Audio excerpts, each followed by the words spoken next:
中国对美国国会议员称军机突然访问台湾表示抗议。中国外交部发言人王文炳在记者会上表示，此次访问严重违反了美国不与台湾建立正式关系的承诺。由4名参议员、2名众议院议员和7名顾问组成的代表团乘坐美国海军 C-40A 军用运输机降落在台湾台北松山机场。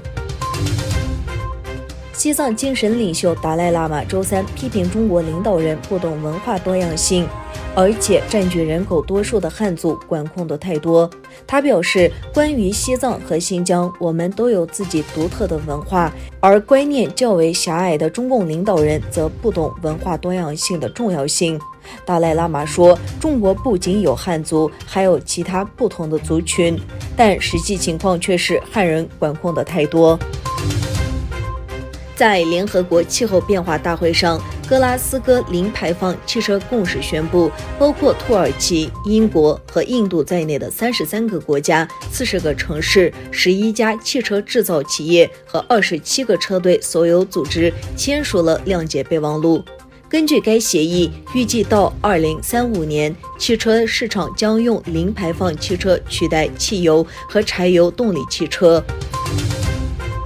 中国和埃及近日签署经济技术合作协定，签约仪式7日在埃及首都开罗举行。中国驻埃及大使廖立强与埃及国际合作部长拉尼亚·马沙特分别代表两国政府签署协定。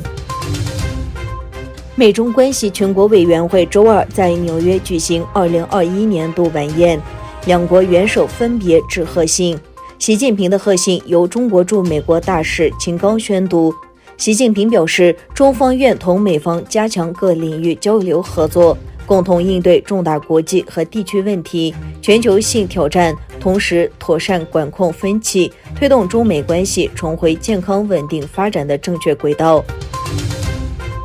欧盟一家法院驳回了谷歌对欧盟24.2亿欧元反垄断制裁的上诉。经过多年的调查，欧盟委员会认定美国科技巨头谷歌经常给自己的购物服务以优惠待遇，并在搜索结果中降低对手的排名。